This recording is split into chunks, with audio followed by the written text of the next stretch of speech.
ഞാൻ കെട്ടിറങ്ങി പോകുന്നത് hair Botox ചെയ്യാനാണ് കേട്ടോ. പക്ഷേ എനിക്കല്ല, എൻ്റെ ഫ്രണ്ട് ജിയയ്ക്കാണ്. നമ്മൾ പോയിട്ടുള്ളത് ലക്ഷൂരി എന്ന് പറഞ്ഞിട്ടുള്ളൊരു സലൂണിലോട്ടാണ്. അപ്പോൾ അവിടെ എത്തിയപ്പോൾ നമ്മൾ വിചാരിച്ച പ്ലാനൊക്കെ തെറ്റിപ്പോയി. ഞങ്ങൾ വിചാരിച്ചു ഫുൾ മുടി ബോട്ടോക്സ് ചെയ്യാമെന്ന്. പക്ഷെ നമ്മുടെ ബഡ്ജറ്റ് അതിലൊതുങ്ങാത്തതുകൊണ്ട് ആ ചേട്ടൻ പറഞ്ഞു ഹെയർ കട്ട് ചെയ്ത് കഴിഞ്ഞ് കഴിഞ്ഞാൽ ആ ബഡ്ജറ്റിൽ അങ്ങനെ ഒതുങ്ങുമെന്ന് പറഞ്ഞു. അങ്ങനെ ഞങ്ങൾ വിചാരിച്ചു എന്നാൽ ഹെയർ കട്ട് ചെയ്യും. കാരണം ഓൾറെഡി അവൾ സ്മൂത്തനിങ് ചെയ്തിട്ടുണ്ട് ഹെയറിൽ. അപ്പോൾ ആ ഭാഗം, അതായത് സ്ട്രെയിറ്റ് ആയിട്ട് കിടക്കുന്ന ഭാഗം മാത്രം കട്ട് ചെയ്തിട്ട് ബാക്കി ഹെയറിൽ ബോട്ടോക്സ് ചെയ്യാമെന്ന് വിചാരിച്ചു.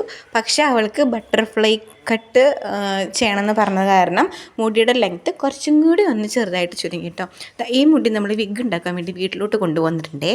ഈ പരിപാടിയൊന്നും ഇപ്പം കഴിയില്ല ദാസാന്ന് മനസ്സിലായതുകൊണ്ട് തന്നെ ഞാൻ കുറച്ച് നേരം പോയിട്ട് ഇരുന്ന് വന്നപ്പോഴത്തേനും കട്ടിങ് കഴിഞ്ഞ് സുന്ദരി കുട്ടിയായിട്ട് നമ്മുടെ ജിയോടെ ഇരിക്കുന്നുണ്ടായിരുന്നു കേട്ടോ. അപ്പോൾ ഇത്രയും മുടി അവളുടെ ലെങ്ത്ത് ഭയങ്കരമായിട്ട് കുറഞ്ഞു. എനിക്ക് ഭയങ്കര വിഷമമുണ്ട്, അവൾക്കും ഭയങ്കര വിഷമമുണ്ട്.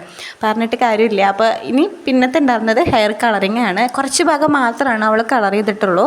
അപ്പോൾ അതിലൊരു 45 മിനിറ്റോളം പോയിട്ടുണ്ട് കളർ ചെയ്തിട്ട്. പിന്നെ ഞാൻ വന്ന് നോക്കിയപ്പോൾ കളറിങ് എല്ലാം കഴുകി കളഞ്ഞ് ഡ്രൈ ചെയ്തിട്ട് ബോട്ടോക്സിൻ്റെ ക്രീമും ഇട്ട് 1 അവർ അവളെ ഹെയർ ഒന്ന് കവർ ചെയ്ത് കൊടുത്തിട്ടുണ്ടായിരുന്നു കേട്ടോ. അതിനിടയിൽ നമുക്ക് ജ്യൂസൊക്കെ കൊണ്ട് തന്നിട്ടുണ്ടായിരുന്നേ.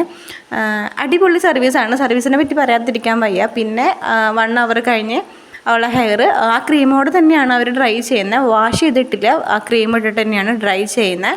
പിന്നെ ഞാൻ വന്ന് നോക്കിയപ്പോൾ കണ്ടത് 2 പേരും കൂടി അവളെ മുടി അങ്ങോട്ടും ഇങ്ങോട്ടും വലിക്കുന്നതാണ്. കാരണം പെട്ടെന്ന് കഴിയാനാണ് അവർ ചെയ്തത്. അവളെ മുടിക്ക് കുറച്ച് ഉള്ളു കൂടുതലാണ്. അപ്പോൾ ഒരാൾ നിന്ന് കഴിഞ്ഞാൽ ഒരുപാട് ടൈം എടുക്കും. അതുകൊണ്ട് 2 ആൾ വന്നിട്ടാണ് കേട്ടോ ചെയ്തത്. പിന്നെ ഈ ബോട്ടോക്സിൻ്റെ ഉള്ളിൽ അയണിങ് ഉണ്ട്. ഞാനത് അന്നാണ് മനസ്സിലാക്കിയത്. പക്ഷെ നല്ല പുക വരുന്നുണ്ടായിരുന്നു ആ അയണിങ് ടൈം. അതെന്താണെന്ന് എനിക്കിങ്ങനെ മനസ്സിലായില്ല. ചിലപ്പോൾ ക്രീം ഉള്ളതുകൊണ്ടായിരിക്കാം. ക്രീം ഇട്ടിട്ട് അയൺ ചെയ്യുമ്പോൾ നല്ല വേദന ഉണ്ടായിരുന്നു കേട്ടോ. ജിയ അവിടെ കിടന്ന് നൂലിട്ടുണ്ടായിരുന്നു വേദന എടുക്കുന്നുണ്ടെന്ന് പറഞ്ഞിട്ട്.